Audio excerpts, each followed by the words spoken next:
good kills again? Welcome back to another reaction with your boy. Today we are checking out the myth, the legend, the man inside the cage, the Octagon, that is known as Jon Bones Jones. God damn. Woo. Now that was a fire intro. You know what? That was a fire intro. But unfortunately, we are not going to be checking out your boy inside the cage. We are going to be checking out a timeline of Jon Jones's issues outside of the cage, because only the Lord knows he's got a lot. Let's hop into this. In our list of 10 MMA fighters with notorious Achilles heels, spoiler alert, Jon Jones was placed. Why do I not like your voice already, my guy? You just sound so upset. But you know what? I'm gonna try and keep up with it. At number 1, and for good reason. Jesus, the greatest light heavyweight champion of all time. Slow the down, man. Where are you going? Why is he talking so quick? Relax. It's okay, man. I'm not going anywhere.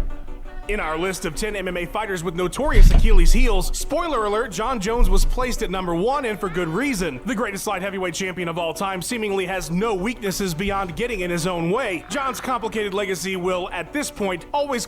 Actually, do you know what? I'm gonna try something here and see if it works. Bear with me, right? Consist of 2 major narratives: what he was able to accomplish in the cage, and how he consistently tore himself down outside of it. Given his most recent troubles, now seems as good a time as ever to give you a complete rundown of the negative events that have I just had to prove a point. I'm not gonna do that because I'm watching this video for myself and for you guys mostly. So I'm gonna play it normal, but you get what I mean? He sounds normal when I slow it down. I have to slow it down for me to actually be able to keep up with what this guy is saying. And then we're back to... most impacted Jon's career over the years. Let's hope this piece won't need any updating in the future. I'm Tommy from MMA On Point, and this is a history of Jon Jones. Tommy, man, you talk too quick. Foremost, the first story that comes to mind, the first crack in the facade for the UFC's bright young champion, came 4 fights into his title reign when Jones was arrested for DWI in May of 2012. But there are a few incidences prior to that which, while minor, do paint a picture of an earlier version of Jon having issues on the road. A consistent theme throughout his MMA career. According to records obtained by Sports Illustrated, Jones was involved in 3 vehicular incidents spanning from 2008 to 2011. And while Jon was not found to be at fault in 2 of the collisions, it was noted that Jones was passing unsafely in 1 incident. The 3rd situation saw Jon's vehicle towed for drifting as well as driving on a suspended license. All charges were later dropped, though. The fact that Jon was driving on a suspended license does help paint a picture of someone who has consistently been unsafe on the road. The narrative at the time of his first high-profile issue was that the success and the fame had gone to his head, but these previous incidents may contradict that. Now that we've fleshed out an early timeline a bit more, the first major incident, as I previously mentioned, was Jon's DWI arrest in May of 2012 in New York. Jones crashed his Bentley Continental into a utility pole around 5 a.m. on the 19th. The damage to the vehicle... Anything that happens... Oh, I am so sorry, guys. Anything that happens around that time, I don't know why, but when I hear 5 a.m., 4 a.m. with car, I think drugs or, well, yeah, just substance abuse. Let's just put it that way. That's all that comes to mind. Substantial enough to total it out. When police arrived, neither Jon nor his 2 passengers had sustained major injury, but Jones was showing signs of intoxication. When he refused a breathalyzer test, he was taken into custody. Jones was initially charged with DWI as well as improper turning and deviating from a direct course, but those 2 charges were dropped when Jon pled guilty to the DWI. The champ was fined $1,000, had his license suspended for 6 months, would be required to complete a victim's impact class, and have ignition interlocks installed on his vehicle, so he would essentially have to prove anytime he wanted to start his car that he wasn't intoxicated. Many felt that Jon's persona at the time was a bit contrived, so... That man, come on, man. Come on, Jones. Jones! Isn't that when you start to, like, reanalyze and like just take a different approach to life, you have a breathalyzer on your car that you have to blow into before you are allowed to start your car.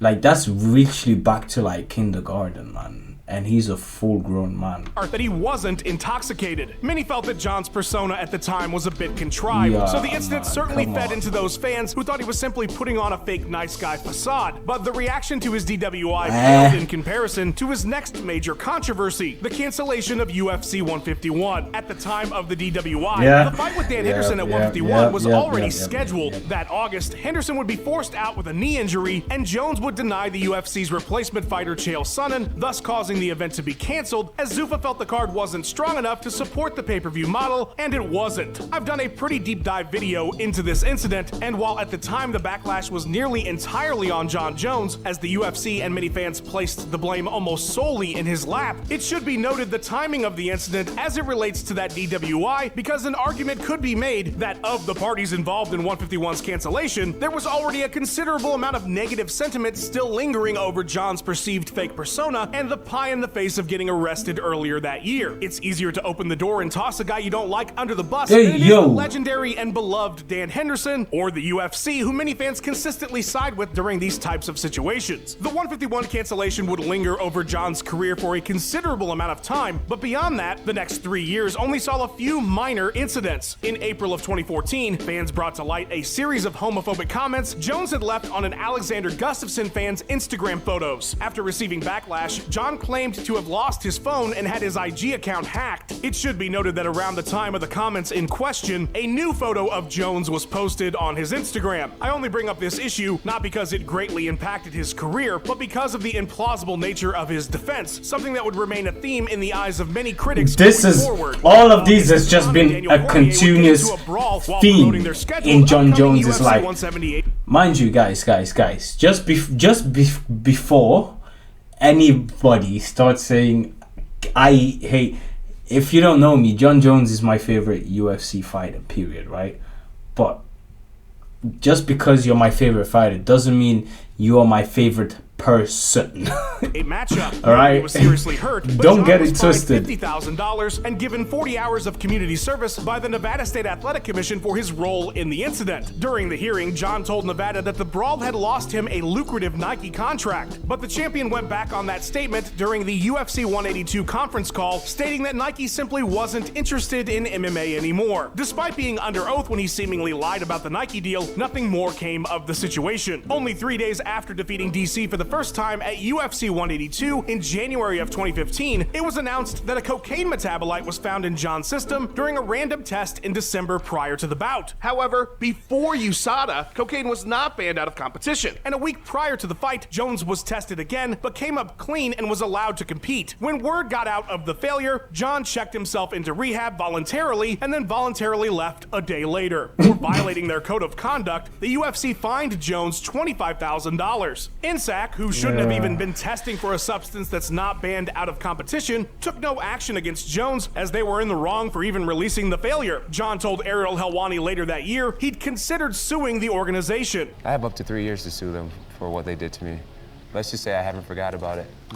It wouldn't be long after the cocaine debacle that Jones would face arguably the worst controversy of his entire career. That April, news broke that the light heavyweight champion had been involved in a 3-car hit-and-run collision in Albuquerque and was currently wanted by police. After running a red light and hitting a vehicle crossing the intersection, which then subsequently crashed into the front end of another car at the stop, witnesses say Jones fled from the scene only to return moments later to grab handfuls of cash and then stuff them in his pants and run away again. That must have been a sign. Since Jones fled the scene and didn't bother to check on any of the other parties, he was unaware that one of the victims was a pregnant woman who had broken her arm, and so what was originally a misdemeanor was now a felony charge. Police on the scene found drug paraphernalia in Jon's rental car, as well as identifying information. That night, Jones surrendered to police and would post bail. Following his first hearing, Dana and Lorenzo flew to New Mexico and stripped the champion of his title, took him off the official UFC rankings, and suspended him indefinitely. Jon pled guilty to leaving the scene of an accident and received 18 months probation, as well as being required to make 72 separate appearances at local schools to let kids know they shouldn't act like he does. Jones avoided jail time completely, and so long as he followed the sentencing, the conviction wouldn't even be made official. Less than a year later, John would find himself behind bars following another traffic incident in ABQ. Jones alleged he was acknowledging some fans at a stoplight who were trying to get his attention by revving his engine. The local police had a differing opinion on what he was up to and pulled over the UFC star. The stop was recorded and released to the public from the officer's body cam, and John Jones was not very happy about what was going on, to say the least. Okay, so you thought I was driving wild tonight. You're fucking lying, buddy.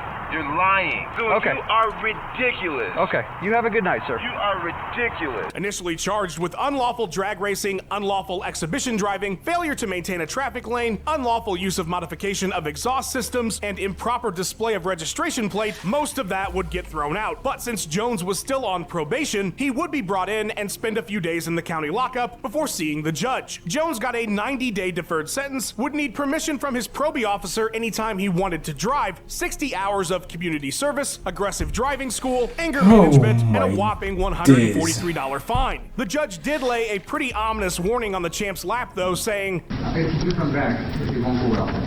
So take this seriously. Yes, sir. For the next few years, John would most certainly keep himself out of that courtroom, but that doesn't mean he kept himself away from self-destructive controversies. Jones was meant to fight for the title he was stripped of upon returning to the UFC in April of 2016, but current champion Cormier injured his foot, and so Jones was placed in an interim title fight with Ovince St. Preux, which he won, setting up an absolutely mega showdown with DC at what was to be the biggest show in the promotion's history, UFC 200. That was until John tested positive for a pair of estrogen blockers, clomiphene and letrozole, the day before the card. DC would instead fight Anderson Silva in a non-title bout, and while the event was still a huge success, Jones butchered its main event, one of the most highly anticipated rematches of all time. John was stripped of his interim title, and despite USADA ruling that Jones' excuse of a tainted gas station dick pill was valid, as he was able to present evidence, he was still suspended for a year, retroactive to the date of the failure. He would make his triumphant return from suspension at UFC 214. And nailed it, by the way. He nailed it. Nailed him. Spectacular fashion, finishing Cormier off with a devastating head kick and brutal beatdown. It looked like everything had turned around for Jones. At least that was the narrative for about a month, until USADA announced that the Lion King had failed a test the day before he defeated DC. The drug? Turinabol. Steroids. California changed the fight result to a no contest, and the UFC stripped Jones yet again and placed his belt back on his bitter rival. Seeing as this was John's second run-in with USADA in less than a year's time, I can't help but think about what the judge told John in Albuquerque. It would not go well. But it kinda did. John was facing a 48-month suspension. That's 4 years in case you didn't want to do the math. Essentially a career death sentence for most. However, 30 of those months would be knocked off as Jones utilized the substantial assistance clause in USADA's bylaws. Essentially, if you can give them actionable information that leads to other dopers being caught or their sources, you can have a reduction in your sentencing. USADA cited this program in their official decision on Jones, but John's management immediately refuted this idea of their client being a snitch. What Jones did, if anything, to help USADA is still unknown and led to rampant speculation as to whether John was getting preferential treatment because of his star status. Unfortunately, we will never know what happened, as these records are sealed, so to quote Max Holloway, you know, it is what it is. The other 18 months got chopped down to 15 when an arbiter determined that JBJ didn't intentionally cheat. This time around, there was no smoking tainted dick pill for John to turn to. He submitted all kinds of suppies, but none of them came up positive for the steroid. No, this decision was made because Jones only failed one test. He hadn't failed the 8 others in the months prior to the event, the 8 that happened to be random. The only test he pissed hot was the test he knew was scheduled. Since that didn't make any logical sense to the arbiter, 3 months were knocked off of the sentence. John served his time yet again, and wouldn't you know it, the very next event, another issue would pop up. Quite literally, Jones's scheduled return was a highly anticipated rematch with Alexander Gustafsson at UFC 232 for the now vacant light heavyweight strap. 6 days before the card was meant to go down in sunny Las Vegas, Nevada, the event was moved to sunny California when it... Do you know what? I've been so silent, and I only get reminded that I'm filming when they go back again and say, wait, no, another doping. And I'm like, oh shit, I'm filming a John Jones video. NSAC refused to license Jones because of some atypical findings in his most recent USADA tests. Man. That Chirinabol John was suspended for following UFC 214, it had apparently popped back up in his system. USADA theorized that what was happening was the metabolite lay dormant in Jones's body and could occasionally pop back up or pulse from time to time, potentially for the rest of his career. UFC and Jeff Nowitzki did a PR tour explaining that the trace amount in JBJ's system was so small as to be measured in picograms, something Nowitzki repeatedly described as splitting a grain of salt into 50 million pieces and having only one of the remaining particles to equate to the measurement. Essentially, their stance was, there's no way this amount could have enhanced his performance, and because they felt this was not a re-ingestion, he shouldn't be punished. Nevada simply needed more time to do their own investigation, which is why they pulled the plug on his license. But California was more than okay with USADA's explanation, so long as John agreed to additional VADA testing for the next 6 months, and so the fight went on as planned. Jones recaptured his title in the 3rd round. As you can imagine, yet again, fans began to speculate as to whether or not Jones was receiving special treatment, especially considering other fighters with trace amounts of PEDs had the book thrown at them in the past by USADA. Nonetheless, it would be the last real drug-related controversy in JBJ's career as of this writing. All that remains are a few more legal woes. Less than a year after Picogate, Jones pled no contest in a battery case involving a waitress at a local strip club that John reportedly got physically aggressive with during a night out with the boys. John like put his arm around me or something, like pretty tight, and I was like, oh, you're gonna put me in a chokehold. The issue is that when you put me back down over by the bar, you like smacked my The judge banned JBJ from the club and gave him a 90-day deferred sentence with all the usual rules and stipulations. Don't commit other crimes for the next 3 months. John would wait a whole 249 days to get arrested again, blowing that 90-day deferred sentence out of the water. Amidst the current pandemic lockdown in late March, Jones was brought in for aggravated DWI, meaning he was at least twice over the legal limit, negligent use of a firearm, possession of an open container, and driving with no proof of insurance. After police heard a gunshot, they arrived to an area in downtown Albuquerque with Jones parked in the street speaking to a few homeless people. The officers saw signs of intoxication, and after failing field sobriety tests, Jones was arrested again. The entire incident was recorded on the officer's body cam and released to the public. This time around, John was very respectful and regretful. Yes, sir. Yes, sir. If it's not too much, could you go down? Of course. A gun and a spent round were found in the vehicle, as was an open container. John pled guilty to the DWI, and so the other charges were dropped. He was sentenced to 96 hours of house arrest, a year of probation, 90 days of therapy, and 48 hours of community service. A sentence many felt was pretty light given his history, but these are difficult times given the current crisis, and that factored in. No. It's like he's been saying, getting special treatment for celebrity status, because honestly, any normal person would have been, you know what would have happened to them. So let's not try and act as if like it's special treatment. Mind you, this is my guy. This is my guy, but it has to be said. To the state's decision. And so there you have it. $76,143 in fines, 3 stripped titles, 268 hours of community service, 42 months of suspension from fighting, 30 months of probation, 2 90-day deferred sentences, 4 days of house arrest, who knows how many suspended licenses, and a whole bunch of courses on how not to be an asshole. It's a pretty staggering time. And he still hasn't learned the lesson. And John's self-destructive patterns are evident throughout. Here's to hoping his remorseful tears at his most recent run-in with the law will spark a change in his reckless behavior, because being stripped of his titles and losing years of his career are nothing compared to some of the potential outcomes of his actions if he continues on this current path. Thanks for like watching. I said, any normal, any civilian, let's say, would not have had as many chances as your boy did. Follow On Point You MMA know? on Twitter, and have yourself a wonderful day.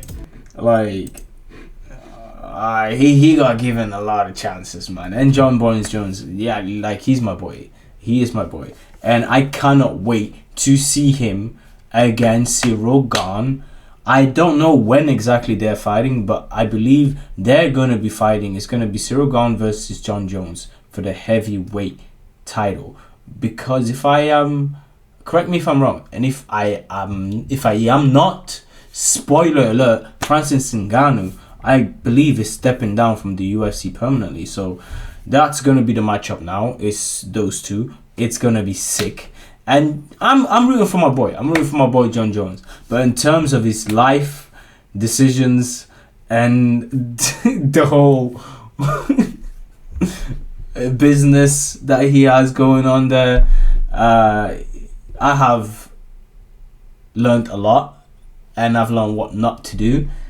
So thank you in that regards. Guys, if you enjoyed this reaction, please don't forget to leave a like, comment, and subscribe for your boy.